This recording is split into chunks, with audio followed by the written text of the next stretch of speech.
大家好，2021年1月22日第3部视频。1月24日举行的国家联防联控机制新闻发布会上，国家卫生健康委疾控局监察专员王斌表示，第一是响应国家的号召，就是就地过年。第二呢，就是如果非要回家过年的话，要提供7日内的核酸检测证明阴性才能回家过年。第三就是回家过年之后，当地政府要从马上进行接手，对这个异地回来的人员马上就是无缝衔接进入到这个网格化管理之中。要在家，他当时没有明说，但是其他的消息传出来是，当地网格化管理呢，就是进行14日的居家隔离，也就是说你回乡之后，拿着证明回乡之后，马上就把你封在家里，这还不错，还没把你封到这个宾馆里，这样可以马上把你封到家里，在家过年。这个消息传出来呢，就是联系到前几天我们报道的，就是现在呢，就是第一，不让你回乡，不让你回家过年，你首先在票上就很难买，这就像出国一样，很多这个站票，还有这个低价票，经济票，飞机也好，火车也好，高铁也好，你买不到，他把这个票就数量给控制了，票的等级给控制了。第二呢，就是你只能买高价的。有限数量的缩水了的这个票，比方说你只能买头等舱，经济舱你买不到，你只能买头等舱或者商务舱，火车票呢你也只能买这个贵宾席等等。买到这些票呢，花了大价钱，你非要回去呢，那你还得核酸检测，检测之后呢，回到家呢，你还得这个进行隔离，没法出门，也没法这个叫什么呢？没法出门，也没法这个走亲访友，这样你春节的这个质量也进行大大的缩水。第三呢，还是14日，你在家里呢过年，你既然回去了，就踏踏实实的过14日。14日什么意思啊？很多人这个假期只有7天、8天、9天，这个自由职业者或者是这个务工者可能稍微灵活点，能有半个月左右，但是他们舍得花那个钱进行这个高价票的购买吗？所以就是无论从经济上，从你的人身自由上，从这个时间上，这3方面进行限制，再加上这个票的供需，第4方面进行限制，然后在舆论引导上，第5方面限制。这样的话，今年春运有很多人是没法回家过年的。他的目的呢，就是延续他的这种专制政权应对疫情的方法，来防止中国的疫情扩散。这也同时说明了，从另一个角度印证了中国的疫情非常的严峻。中国疫情说是严峻吧，是大家很多都说严峻，这里有，北京有，上海有，什么河北有，迁村的、封闭的、封小区的等等。但是从公开数字报的呢并不多。第一呢，数字有假；第二呢，这个数字比国外、比美国啊、比英国啊、法国、德国啊，差得很远。那是不是有点耸人听闻呢？不是，要知道中国和国外的这个封闭啊、疫情防治啊有本质的差别。中国一个人如果有发现确诊或者是疑似，他周边的人，他的家人不用说了，他接触的所有人，他的邻居，甚至乃至整个小区都进行封闭。封闭的这个手段呢，又是限制人身自由，剥夺人权，同时呢，对你的这个经济也有很大的影响，人身受影响，经济也受影响，收入啊，这个最低生活保障都没有，丢失工作或者是收入减少也没有任何补偿，这是和这个美国还有欧洲这些国家一个巨大的差异。那边呢，只是限制你，号召你，但是呢，你如果要是不响应号召，去街上逛一逛什么的，也有你的在相当范围内能保证你的自由权利。至于得病之后，其他的人检测也是高效有效的。邻居啊，还有其他的人啊，这个同事啊，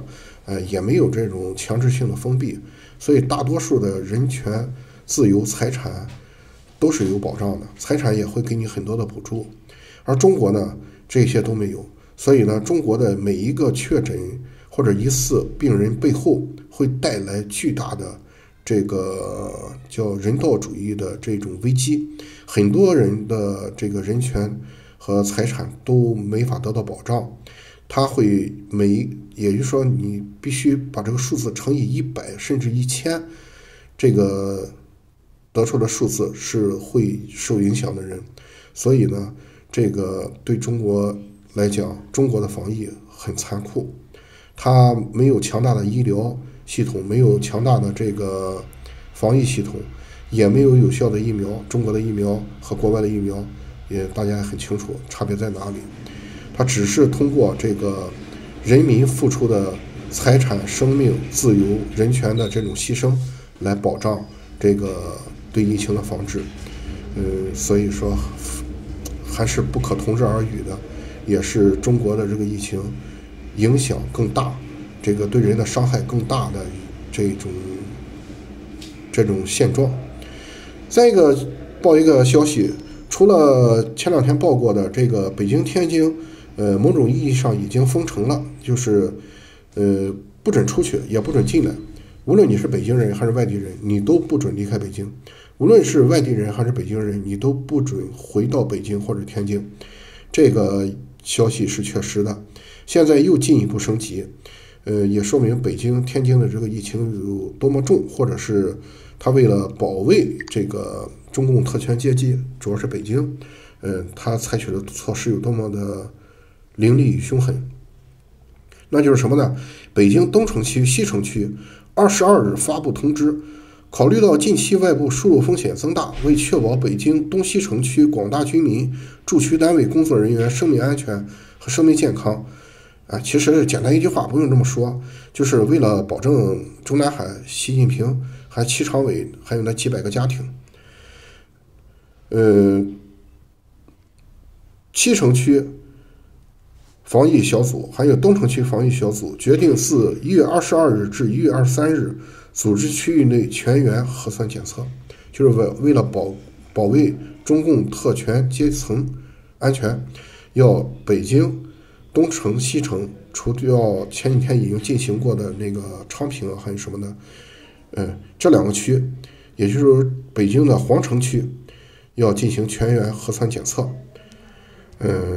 这个检测也是挺凶狠的，你不知道你们见过没见过？在视频上，在网上也有，就是冒着严寒，彻夜所有的人员排队，男女老少密集的进行这种检测。很多人也提出过异议，一个是检测的效果有那么好吗？第二，检测的过程有可能造成交叉感染。第三，检测过程之中，这个人民的这个感受是很苦的，这么冷，